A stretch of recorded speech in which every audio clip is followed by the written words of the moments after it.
America ने धार्मिक स्वतंत्रता के उल्लंघन के आधार पर बनाई कंट्रीज ऑफ पर्टिकुलर कंसर्न की सूची में पाकिस्तान को शामिल किया है, लेकिन भारत को इससे अलग रखा है, जिस पर पाकिस्तान द्वारा खड़े किए जा रहे सवाल पर केंद्रीय मंत्री मुख्तार अब्बास नकवी पाकिस्तान को जमकर आड़े हाथों लेते हुए नजर आए। उन्होंने कहा कि धार्मिक स्वतंत्रता के नाम पर भारत को वो देश सीख देने की कोशिश कर रहे हैं जिनके यहाँ ना संविधान में ही समानता है और ना ही अल्पसंख्यकों और उनकी धार्मिक आस्थाओं का कोई सम्मान है। इसके अलावा क्या कुछ कहा मुख्तार अब्बास नकवी ने, आइए सुनते हैं। लेकिन अफसोस की बात यह होती है कि कुछ सियासी दल, कुछ राजनीतिक दल जिस तरह से सुर में सुर मिलाते हैं, चाहे वो समाजवादी पार्टी हो, चाहे कांग्रेस पार्टी या और लोग, उसका दुरुपयोग पाकिस्तान का जो जिहादी इस्टेब्लिशमेंट है, जाहिल इस्टेब्लिशमेंट है, वो करता है। और वो दुनिया को ये बताने की कोशिश करता है कि देखिए, कांग्रेस पार्टी के लीडर ने ये बयान दिया, समाजवादी पार्टी के लीडर ने ये बयान दिया, और कोई और है। उन बयानों को अपनी साजिशों का चक्रव्यूह बनाता है उन बयानों से, और भारत को दुनिया में बदनाम करने की कोशिश करता है। अभी मैंने देखा कि पाकिस्तान और कांग्रेस के एक लीडर हैं, दोनों के बयान लगभग एक जैसे मिलते जुलते आए।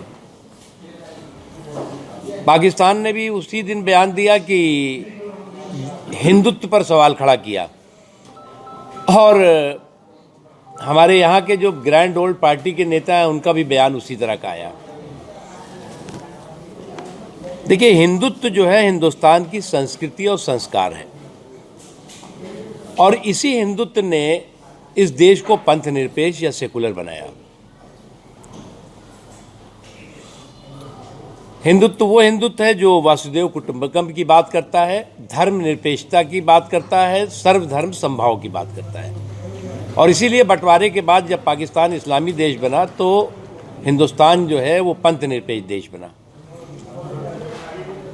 बंटवारे के वक्त अल्पसंख्यकों की आबादी भारत में 8% थी, आज 22% से ज़्यादा है। और एक सुरक्षित और एक बहुत ही समावेशी तरक्की के रास्ते से हिंदुस्तान चल रहा है।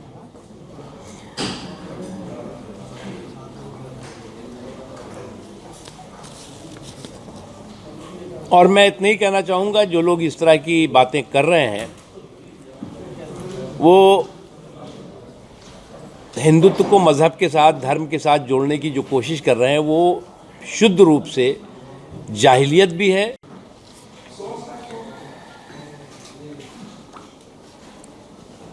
हमारे यहाँ भी कुछ सियासी दल हैं जो जिस तरह की भाषा बोलते हैं, जिस तरह की लैंग्वेज इस्तेमाल करते हैं,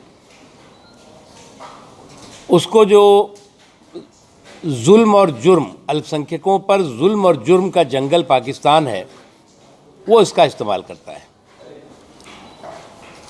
और वो हमको ज्ञान देने लगता है कि हमारे देश में अल्पसंख्यकों की अधिकार सुरक्षित नहीं है। ये वो देश है जहाँ पर कि जब बंटवारा हुआ था तो 24% से ज़्यादा अल्पसंख्यक समाज के लोग रहते थे, और आज 2% भी नहीं रह गए हैं। ये वो देश है जहाँ पर हज़ारों, 5,000 से ज़्यादा मंदिर थे, जो आज 30 भी नहीं रह गए हैं।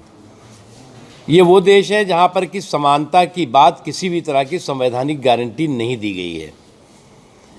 ये वो देश है जहाँ पर कि आज भी जो हिंदुस्तान से लोग बंटवारे के बाद गए हैं, उन्हें शरणार्थी के रूप में ट्रीट किया जाता है। और ये वो देश है जहाँ पर कि मस्जिदों में धमाके होते हैं और बेगुनाहों के खून बहते हैं। वो हमें ज्ञान दे रहे हैं कि यहाँ पर अल्पसंख्यकों के अधिकार और सुरक्षा, यहाँ के अल्पसंख्यकों के अधिकार और सुरक्षा पूरी तरह से समाज इसको सुनिश्चित करता है,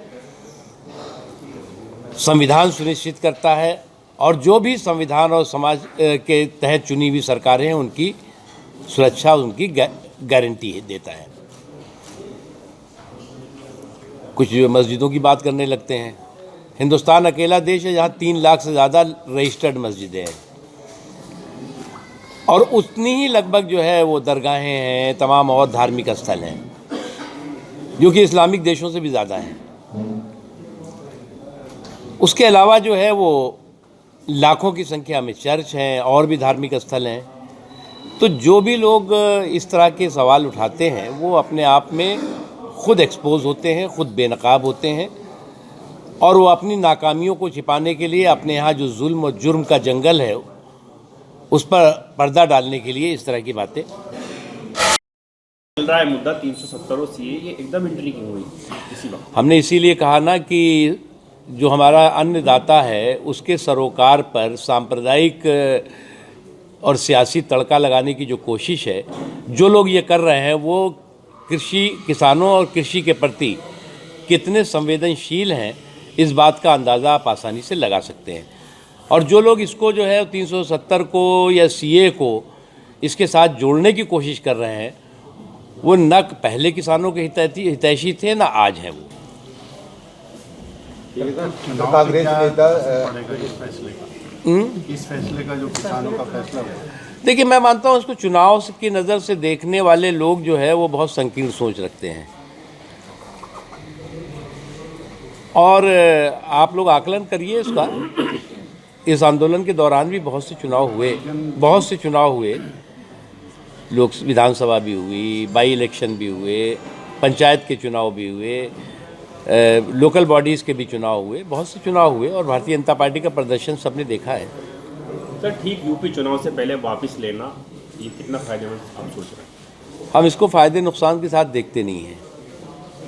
इसलिए जो है, जो फैसला हुआ है एक बहुत बड़े लीडर का फैसला है और एक बहुत ही कड़ा और संवेदनशील फैसला है।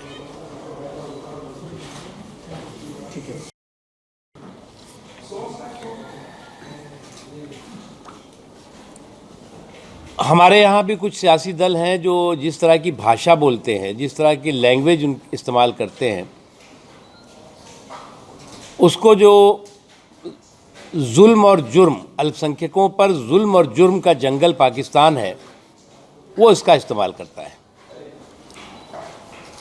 और वो हमको ज्ञान देने लगता है कि हमारे देश में अल्पसंख्यकों की अधिकार सुरक्षित नहीं है। ये वो देश है जहाँ पर कि जब बंटवारा हुआ था तो 24% से ज़्यादा अल्पसंख्यक समाज के लोग रहते थे, और आज 2% भी नहीं रह गए हैं। ये वो देश है जहाँ पर हज़ारों, 5,000 से ज़्यादा मंदिर थे, जो आज 30 भी नहीं रह गए हैं। ये वो देश है जहाँ पर कि समानता की बात, किसी भी तरह की संवैधानिक गारंटी नहीं दी गई है।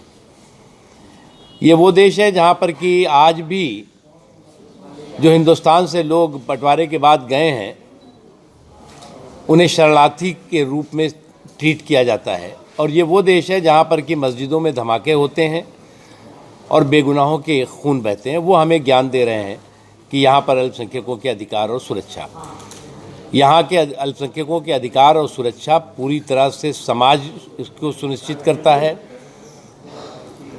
संविधान सुनिश्चित करता है, और जो भी संविधान और समाज के तहत चुनी हुई सरकारें हैं उनकी सुरक्षा, उनकी गारंटी देता है। कुछ मस्जिदों की बात करने लगते हैं। हिंदुस्तान अकेला देश है जहाँ 3 लाख से ज़्यादा रजिस्टर्ड मस्जिदें हैं, और उतनी ही लगभग जो है वो दरगाहें हैं, तमाम और धार्मिक स्थल हैं, जो कि इस्लामिक देशों से भी ज़्यादा हैं। उसके अलावा जो है वो लाखों की संख्या में चर्च हैं और भी धार्मिक स्थल हैं। तो जो भी लोग इस तरह के सवाल उठाते हैं वो अपने आप में खुद एक्सपोज होते हैं, खुद बेनकाब होते हैं, और वो अपनी नाकामियों को छिपाने के लिए अपने यहाँ जो जुल्म और जुर्म का जंगल है उस पर पर्दा डालने के लिए इस तरह की बातें। चल रहा है मुद्दा 370 और सीए, ये एकदम एंट्री क्यों हुई इसी वक्त? हमने इसीलिए कहा ना कि जो हमारा अन्नदाता है उसके सरोकार पर सांप्रदायिक और सियासी तड़का लगाने की जो कोशिश है, जो लोग ये कर रहे हैं वो किसानों और कृषि के प्रति कितने संवेदनशील हैं, इस बात का अंदाज़ा आप आसानी से लगा सकते हैं। और जो लोग इसको जो है 370 को या सीए को इसके साथ जोड़ने की कोशिश कर रहे हैं, वो न पहले किसानों के हितैषी थे ना आज हैं वो। चुनाव कांग्रेस से क्या नेता, पड़ेगा इस फैसले का? इस फैसले का जो किसानों का फैसला हुआ, देखिए, मैं मानता हूँ इसको चुनाव की नज़र से देखने वाले लोग जो है वो बहुत संकीर्ण सोच रखते हैं। और आप लोग आकलन करिए इसका। इस आंदोलन के दौरान भी बहुत से चुनाव हुए, लोक विधानसभा भी हुई, बाई इलेक्शन भी हुए, पंचायत के चुनाव भी हुए, लोकल बॉडीज़ के भी चुनाव हुए, बहुत से चुनाव हुए और भारतीय जनता पार्टी का प्रदर्शन सबने देखा है। सर ठीक यूपी चुनाव से पहले वापस लेना ये कितना फायदेमंद आप सोच रहे हैं? हम इसको फ़ायदे नुकसान के साथ देखते नहीं हैं। इसलिए जो है जो फैसला हुआ है एक बहुत बड़े लीडर का फैसला है और एक बहुत ही कड़ा और संवेदनशील फैसला है। टाइम 8 उत्तर प्रदेश के लिए रामपुर से मुजस्सिम खान की रिपोर्ट।